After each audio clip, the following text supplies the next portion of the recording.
नमस्कार, आप देख रहे हैं गरिमा टाइम्स और मैं हूं आपके साथ आर्या चतुर्वेदी। सागर हत्याकांड में फंसे रेसलर सुशील कुमार का वक्त ऐसे बदला कि उनकी सारी की सारी उपलब्धियां और कामयाबी धरी की धरी रह गई। सिर्फ एक गलती की वजह से उनकी शोहरत पर तिस्मिल टूट गया। लंबे अरसे की मेहनत से कमाई गई इज्जत एक ही झटके में मिट्टी में मिल गई। वो सुशील कुमार जो कल तक पूरे देश और दुनिया का हीरो था, देखते ही देखते पुलिस और कानून की नजरों में एक मुलजिम बन गया। उन पर अपहरण और कत्ल जैसे संगीन इल्जाम है। उनकी जिंदगी की कहानी में कई इस तरह के उतार चढ़ाव भी रहे हैं।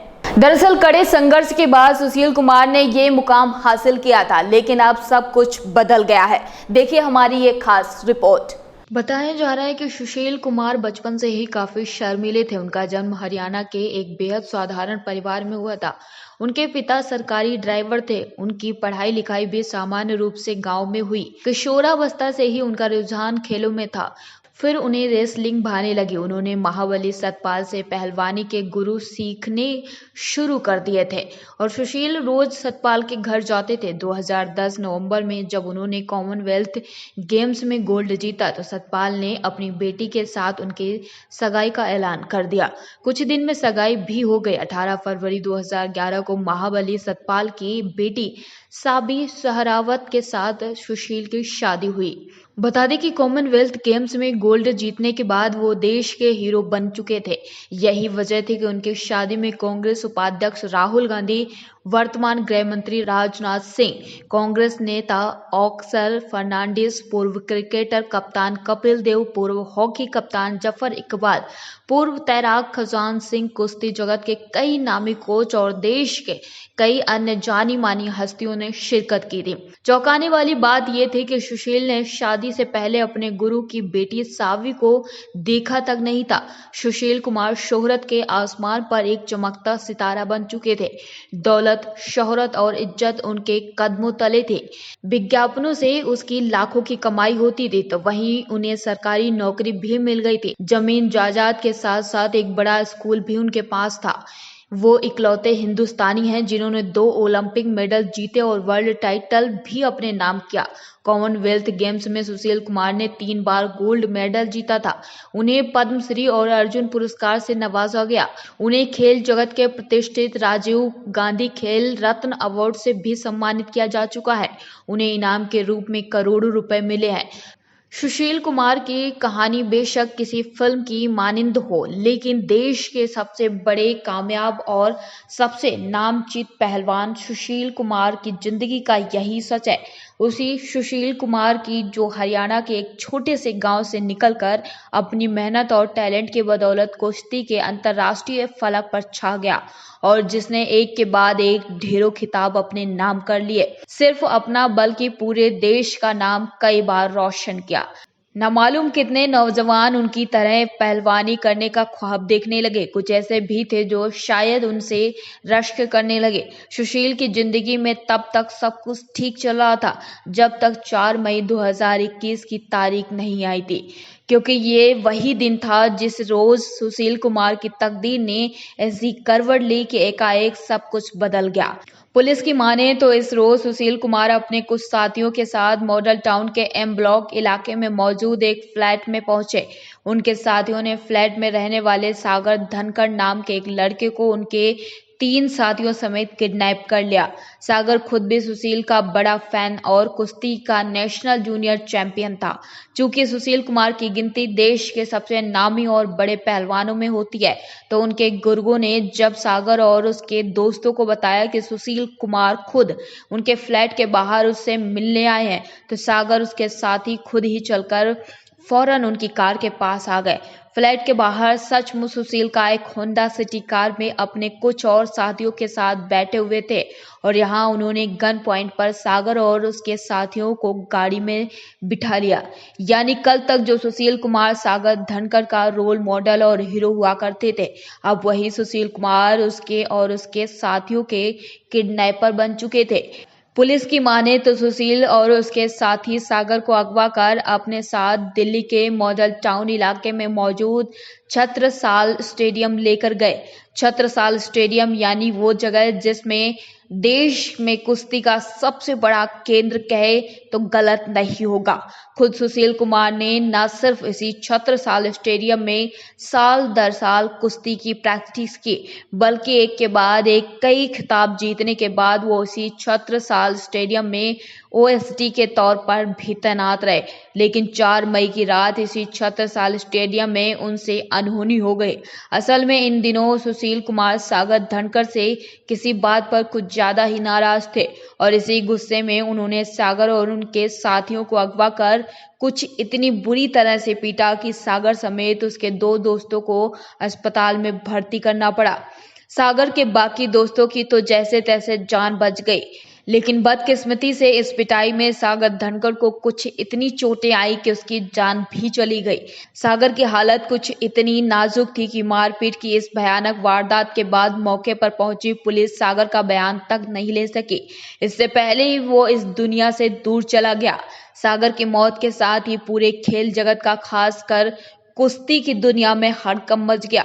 इसकी 2 वजहें थी, एक तो खुद सागर का जूनियर कुश्ती चैंपियन होना और दूसरा कत्ल में सुशील कुमार की भूमिका सामने आना। असल में सुशील कुमार और सागर धनखड़ के बीच रुपयों के लेन देन का एक मामूली विवाद था। कभी सुशील को फैन मानने वाले सागर आपसे पहले तक जिस फ्लैट में किराए पर रहता था वो फ्लैट किसी और का नहीं बल्कि खुद सुशील कुमार की पत्नी का था, यानी सुशील कुमार का ही था। लेकिन सागर ने 2 महीने का किराया दिए बगैर ही उस फ्लैट को छोड़ दिया था। सूत्रों की माने तो इसके बाद सुशील ने कई बार सागर से अपने बकाया किराए की मांग की, लेकिन सागर रुपए देने में टाल मटोल करता रहा। फिर इसी के बाद सुशील ने अपने साथियों के साथ मिलकर एक ऐसा फैसला किया जो बेहद गलत साबित हुआ यूं कि उस रात सागर और उसके साथियों को अगवा कर छत्रसाल स्टेडियम लाने के बाद सुशील कुमार और उनके लोगों ने सागर को बुरी तरह से पीटना शुरू कर दिया। जब सागर के दोस्तों के बीच बचाव करने की कोशिश की तो सुशील ने उन्हें भी बुरी तरह से पीटा। हालत कुछ ऐसी हुई कि पहलवानों की पिटाई से लड़के बुरी तरह लहूलुहान हो गए। स्टेडियम में चीख पुकार मच गई।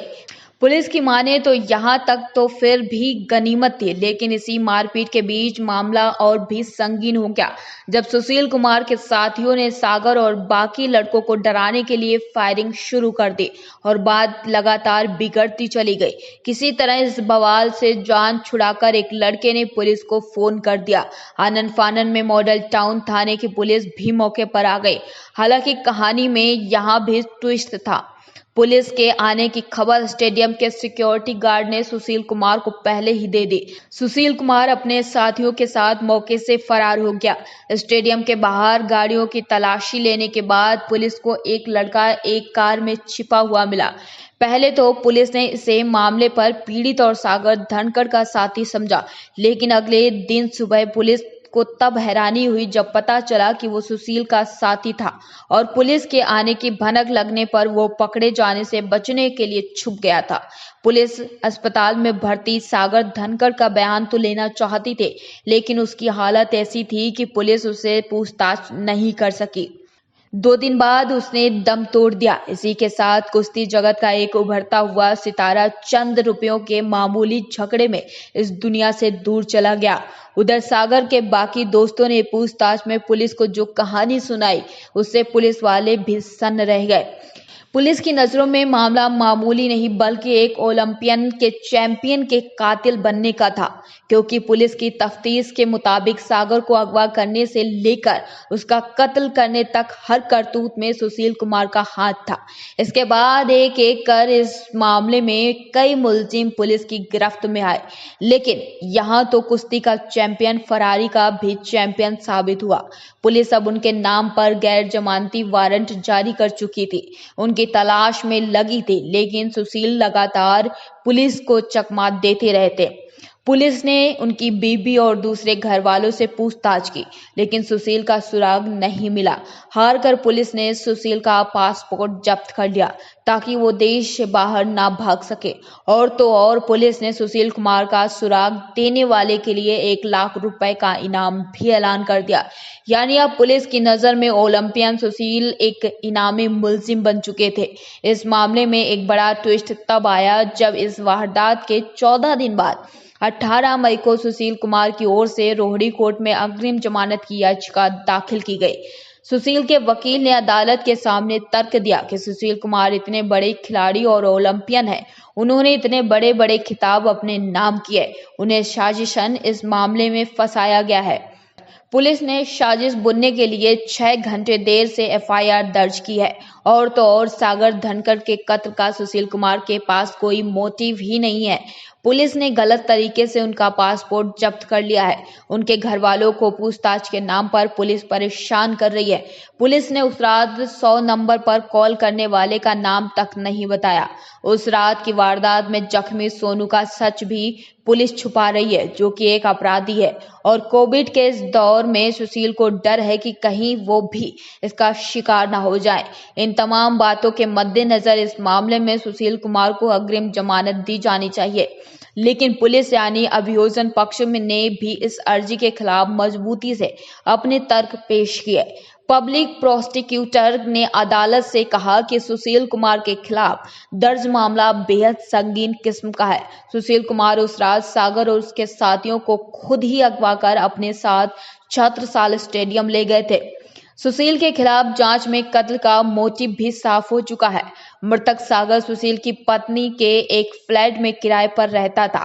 उसने 2 महीने का किराया नहीं चुकाया। और तो और पुलिस के पास इस मामले के सीसीटीवी फुटेज मौजूद हैं।